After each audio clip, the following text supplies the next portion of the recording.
For the next 15 minutes or so, I'm going to talk about the Industrial Metaverse. Now, at Enlit last year, I was talking about the Energy Metaverse. And a lot of people thought I was mad. And in about 10 minutes' time, when I'm finished with this, you'll decide whether I'm still mad or there's some logic to my madness. So who am I? So my name is Kevin O'Donovan. I have a background in enterprise IT. I was with Compaq, HP, Intel, always selling the latest and greatest technology. And for the last probably 10, 15 years, I've been watching what's going on with AR, with VR. I've got about, I think the last count, about 17 different avatars off. I play a lot of Fortnite. I'm a child. I host meetings in Altspace VR, and I spend a lot of time working with energy companies on everything around digital twins. What I said last year, when Metaverse was not as cool a topic, was that we're already building bits of the Metaverse. And as far as I am concerned, the Metaverse is simply the next wave of digitalization. And it is inevitable with a, what do you call it, a perfect storm of a lot of different technologies or what coming together. Now, last year I was talking about the Metaverse. And just before Enlit last year, Facebook went off and rebranded to the Meta. And everybody went, oh, Metaverse equals Facebook, right? That's not correct, and I'll try and dissuade or convince you that's not the case. But if you're into technology, and the technology makes it onto the Gartner hype cycle, you're onto something. So in 2022, Gartner added Metaverse to their hype cycle. Now that doesn't mean it's going to happen, but it's there and they're saying, oh, it's going to happen in 10 years' time. And when you see companies like Accenture and Deloitte launching in complete service offerings and consultancy services for industrial companies, for enterprise companies to say, we'll help you build your metaverse, right? There's something going on. Now, what has happened in the past 12 months is that many more companies, not just in gaming, not just in consumer, have started talking about the metaverse. For folks that know me, I do a lot of work with Siemens. Siemens announced the Industrial Metaverse and their partnerships with the likes of NVIDIA and the likes of Bentley Systems and many more over the past, since June last year. Sorry, June this year. Microsoft, at their recent big event, announced that they're creating an entire Industrial Metaverse team internally. And most of the industrial and energy companies that are here and around today are building bits of the technology that I think will enable this metaverse. Now, I don't know what the metaverse will end up to be. If I did, I wouldn't be here. I'd be off somewhere else making billions. But what is happening is people are saying, look, the metaverse is simply the next level of digitalization. And what we're doing is we're taking some of the technologies we have and have had for years, but those technologies are getting better. So what we'll end up with is some sort of a 3D spatial representation of maybe the real world, maybe my power plant, maybe my city in a digital twin. But that digital twin will be a 3D model. But I have a virtual representation of the real world. Maybe I have a virtual representation of a completely fictitious world. But I have a spatial virtual world that I can use. It's persistent. And what I mean by persistent is that if I go into this world and I leave it, that world continues doing something. So when I come back in, things have changed. And I'll give you a stupid example. You hear people talking about Facebook Horizons, Engage, Glue, Altspace from Microsoft, where you can have a meeting room, and we can have a meeting in VR, and we can write on the whiteboard. It's pretty cool. And when I leave, the next person comes in and they write on the whiteboard. And when I go back in tomorrow, their writing is on the whiteboard. The world hasn't changed. Or, sorry, the world has changed. It's persistent. The other thing that's going on is that I'm simulating in there. It's not about animation. I simulate things. I can simulate, how does this wind turbine work in this kind of wind environment? How does the car work? What happens if I increase the conveyor belt speed? Can I train my AI in that virtual world? It's collaborative. I can work with different people in there. And it's probably got some sort of an economy. Because today we sell software as a service. Well, if you have a digital twin, there's no reason you can't sell the digital twin. Why not sell the digital twin as a 3D model in a virtual world? You can tokenize it and whatever. So all these characteristics are being built up. And as I say, you can go out on the web and everybody will have their own definition. But these things are happening. Now, people will say gaming, you know, this metaverse is all about gaming. It's about Fortnite. It's about Minecraft. It's about Roblox, the sandbox. And yes, they are seen as some of the first metaversey things out there. They're not that immersive. What I mean by that is you don't put on a VR headset to play a lot of these things. You're not in there on a conveyor belt, a three-dimensional thing walking around. It's a 2D screen. But they have created this kind of an environment where I go in, I play games, I play with so I have collaboration.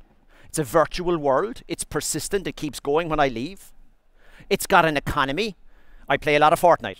When I tell people I play Fortnite and they go, you play Fortnite? You mean you go in and you shoot my kids in the game? That can lead to some interesting discussions.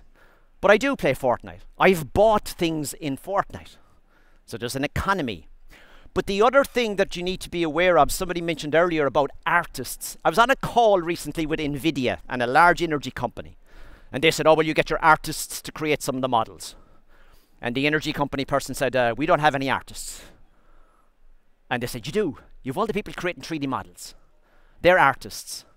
And where do we get the next? We talked about skills. Most of the gaming that goes on in Fortnite, in Roblox and whatever, the kids and the adults and the whoever, they're creating their own virtual worlds. It's a low-code environment, drag and drop, no code. So they're creating all the models of the future. So a lot of the things that we're learning in the next generation skills are coming out of this world, but it's gaming. Now, when I walk into an energy company, I say the metaverse, a lot of them go, oh yeah, we heard of the metaverse. And we've seen this picture, $10 billion in Facebook and whatever.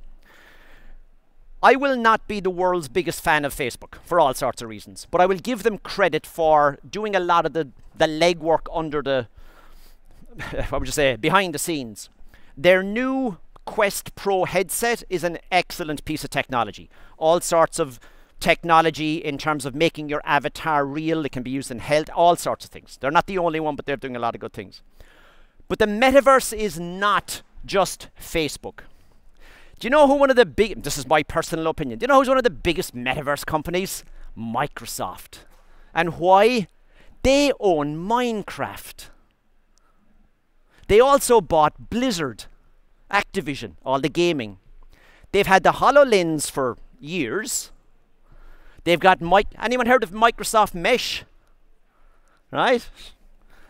That's their platform for building your enterprise metaverse.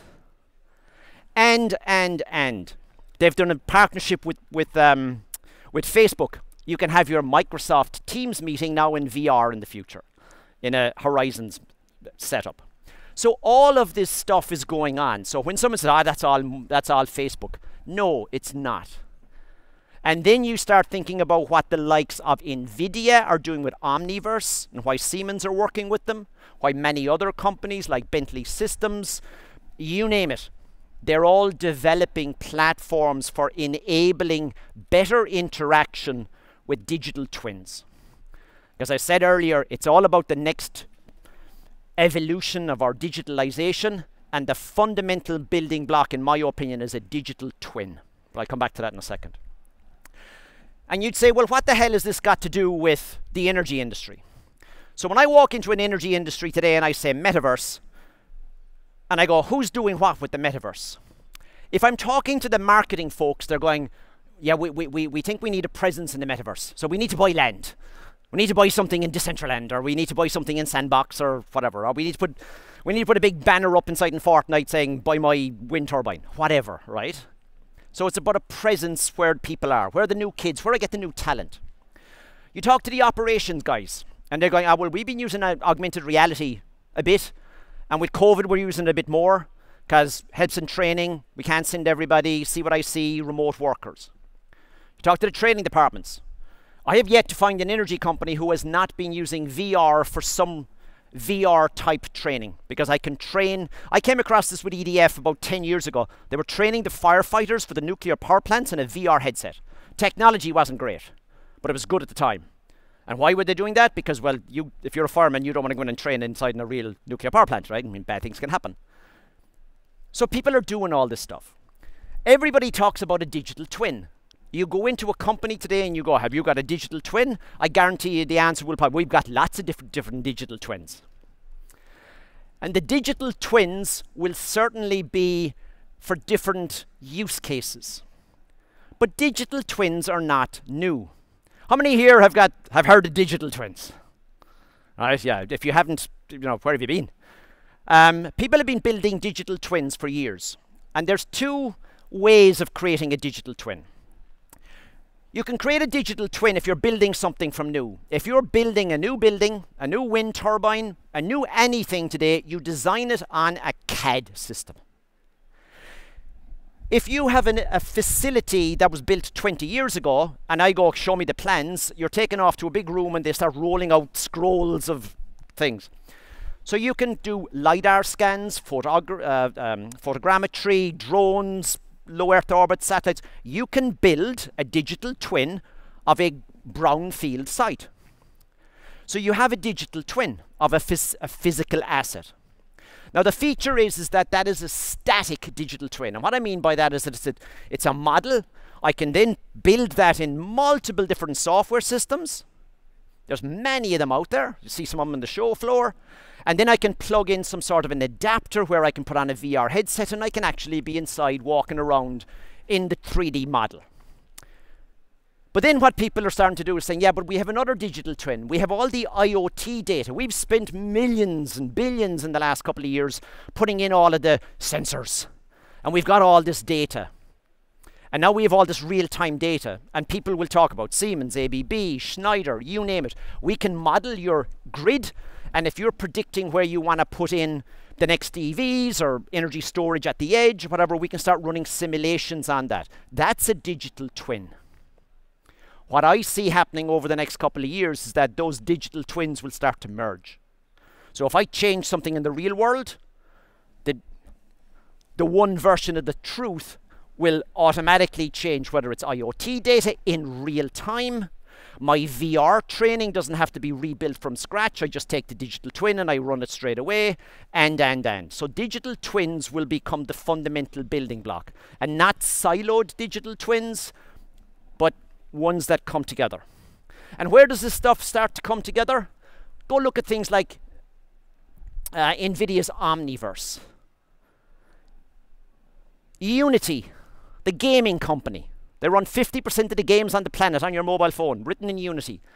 They're building out entire industrial teams to take digital twins from industrial companies and put them on a platform where you can start creating your next definition of, or your next version of a digital twin. That's real time and you can simulate. Again, it's not about animation, it's about simulating real world things. Does it make sense? Or do you still think I'm mad? It's okay to say I'm mad, right? That's fine. I've been called worse. Now, you'd say, yeah, but Kev, we've been talking about digital twins for years, and we have. I see colleagues in the audience from Gridspertise in Enel. Enel was building a network digital twin of their grid back in 2019. LiDAR scanners and everything.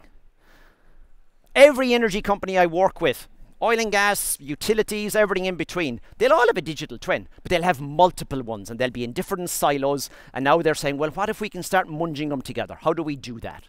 It's hard, but you have things like the Digital Twin Consortium. You have things like, how do we define things in a digital twin world in the metaverse that it's consistent? Because I don't want to be locked into one platform. So you have things called USD, Universal Descriptor Language, came from Pixar, the guys who make cartoon movies. How you define something. So if I'm on Omniverse and I have my digital twin, but I want to move it over to Unity, it behaves the same, it looks the same. That's all being built today behind the covers. Some of this stuff is not going to happen tomorrow, but as I say, it's inevitable. And as I say, it's not about simulation, it's not about animation. Again, I do work with Siemens. Siemens talk about virtual commissioning. If you're building a new factory today, whether you're Siemens, ABB, GE, Yokogawa, whatever, you design the entire factory on a computer. You design the software that runs each one of the robots and the controllers on a computer before anyone puts a spade in the ground. And they call it virtual commissioning. And the virtual commissioning happens with financial sign-off by the investors, the backers, before anybody put a hole in the ground. All done in a digital twin. And what they're now doing is, as you build that digital twin, or you build a physical building, and you instrument it with all your IoT stuff, you now start feeding the digital twin with real-time data, you do predictive maintenance, yada yada, but you're doing it on one platform. That's what's starting to happen. So it's not about the animation anymore, it's about simulation. And what Siemens and NVIDIA and many more are talking about is that, well, if I have a model of my factory, and I can make it photorealistic. Now, photorealistic means it looks like the real world. It's not a cartoony thing. Can I train my AI in this photorealistic world? So today, if you build a robot for running around in a factory, how do you train it? You put the robot into a factory and it runs around. And it learns. AI needs lots of data. One of the fastest ways of creating a better AI is to give it synthetic data. Because you can generate more synthetic data, you get more, it takes more data. So the vision that Siemens and NVIDIA and many more are talking about is that, okay, you'll build a digital replica of your physical factory. It is in photorealism. So the piece of software that's running your robot thinks it's in the real world. And it trains itself inside faster than real time, because I can run the thing in faster than real time. So I train my AI, I train my robots, I train my autonomous vehicle in a virtual world before I build anything. Now that's very different to what Zuckerberg and the boys are at. But that's where we're headed, right? So the industrial metaverse is being built bit by bit today. It is not going to happen tomorrow morning, but we will get better headsets. They're still clunky. And when we talk about immersive solutions, an immersive solution with a 2D monitor is one way of looking at a 3D model. That's immersive compared to looking at a piece of paper. The alternative is I'm over here wearing a VR headset with a Tesla suit for haptic feedback. I've got Synth gloves on, and I'm on a multi-directional treadmill where I can walk around. Anyone seen Ready Player One? Right? All this tech exists. I've tried it out. Now, will we all end up in VR or AR in the future? I don't think so. Now, will we get contact lenses and all sorts of new technology and we won't have the big headsets? Yeah, we will. But immersive is scale. And I can collaborate with people. And today people are collaborating, looking at the new design for wind turbines, for factories, whatever. So a couple of people are wearing a HoloLens from Microsoft. A couple of people are using VR headsets. Other people are just there in a 2D screen. And yet they're collaborating. This stuff's happening. Is it going to be ubiquitous? Not anytime soon. But again, someone like Peter Korte, the CTO of Siemens, he'll call about how do we get to the industrial metaverse. He says, well, first you start with a design, your 3D model. You then use that model to simulate things. Virtual commissioning is being done by many people today. You can do virtual commissioning in terms of, I'm a worker in the factory, I have to pick this up, I have to put it there. If you put on a VR headset and you're in the environment, and if I kind of start doing this, you can detect that I'm going to have a repetitive back injury, so I need to move this a couple of centimeters thing, all before I build anything. The next thing after that is collaboration. Rather than me being on my own inside here, I'm in there with other people. And then on top of that, I start doing photorealistic. And then I do real time. So instead of doing predictive maintenance, I'm doing predictive maintenance, or I'm doing what-if scenarios in real time in a virtual world. Now, is this easy to do? It is not. And as a technology guy, to give you an idea, if you're designing a car today for a wind tunnel, all of this stuff is done in CAD/CAM. But it's all done in batch jobs. It's all run on HPC, high performance computing. Can run for days. If you wanted to run a simulation of a car driving on the motorway at over 80 kilometers an hour today, in real time, if you had the fastest supercomputer available to you on the planet, can't be done. We need all sorts of different AI, compute architecture chips, you name it. So there's a huge amount of new technology that needs to come down the line. That's why Intel, AMD, NVIDIA, ARM, they're all, you know, whatever you think about Moore's Law, it ain't slowing down. You'll have edge computing at a level we've never seen before. This isn't all coming from the cloud. You know, the speed of light is fast, but if you're doing real-time simulations on a factory floor, going up and down to the cloud, that's too late. It's real time. So there's a massive amount of new technology coming at us. And what folks like Enel, Gridspertise, Siemens, even Facebook, NVIDIA, Microsoft, everything you're doing in your, you know, we've been in the energy industry for what, 20 years talking about digitalization. Digitalization is not slowing down. The next wave of new technologies, 5G, 6G, headsets, better graphics, better monitors, all coming at us. Where does it all end up in? What do you call it, the Industrial Metaverse, or what do we call it, something else? But this concept of having digital twins as the foundation and being able to interact in a 3D spatial, where I can simulate things before I build anything or do what if, I can collaborate with people. It's all starting already. Now you might still think I'm mad, but my takeaway is that maybe you think I'm mad. Maybe you think all this stuff is Kev, never land. Don't dismiss it. Just watch what's going on. And if Apple come out with some sort of cool AR, VR thing that democratizes things more with people, just watch the momentum grow. You know, I was in Intel for years. Smartphone came out. I'm a technology guy. I'm going, I'm not sure what I'd use it for. The iPad came out. We said, we had Windows tablets in the 90s. That'll never work. Right? And look at where we are today. And if anyone here has not tried augmented reality or VR, go try it. And if you say to me, I tried it 3 years ago and it was crap. Yeah, fine, it's changed. And it might be still crap. And if you wear glasses and contact lenses, it's whatever. But don't dismiss this stuff. And when you see companies the size of the Siemens, the NVIDIAs, the Unities, the Deloittes, the Enels, you name it. I was at ADIPEC, you know, in Abu Dhabi a couple of weeks back. Some of the photorealistic training they had there from some of the companies for training guys on oil rigs and different weather environments, it was as good as any game I've ever played. It was photorealistic, right? So it was better. And the compute power and the technology under the covers for this stuff is amazing. So as I say, maybe you think I'm mad. Maybe I am. But don't dismiss this thing. I'm done.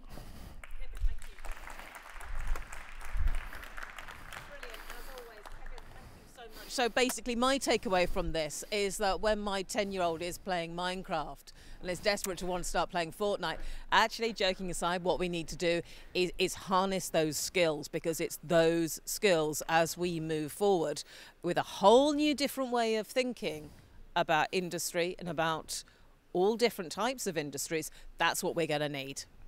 Well, in the energy industry, we've been chatting for years about the challenge with new talent and where do we get people and whatever. But it's also a way of, you know, well, how do you attract the next generation? And what are the skills we need? You know, if I knew the answer. But things like, how do you design something in 3D? We have an entire generation growing up in low code. If your son plays Minecraft, he's probably created his own world. You know, it's Lego on a 2D world. But the concepts they get into and the laws of physics, because the other thing with the simulation engines that NVIDIA, Siemens, Unity and whatever, they're physics-based simulation engines. What I mean by that is that this is how liquid flows, this is how clouds work, this is how metals hit off each other. That's how they do the stress testing. You know, and then you start taking, well, if I substitute this metal for that metal, can I simulate, will that last for 10 years? What's the brittleness? All of this stuff exists. and some of these gaming platforms, we're kind of training the next generation without knowing it. And as I say, how many energy companies have artists? Who do you think will be hiring? You know, we'd like an artist to come design our next wind turbine. That's a whole, you know, and that opens up a whole different way of recruiting people to the next generation. But hey, look, there's problems with it as well, right? Cybersecurity hasn't gone away, human nature hasn't changed, but don't ignore this thing. I think that's very interesting because actually, do you know what? That's a whole other conversation. We could talk about internet security bills. We could talk about cybersecurity. We could talk about what the challenges are there. But I think that is for another day. We know those challenges are there, but it is great to see the possibilities and the potential as well. Kevin, thank you so much for joining us. Thank you.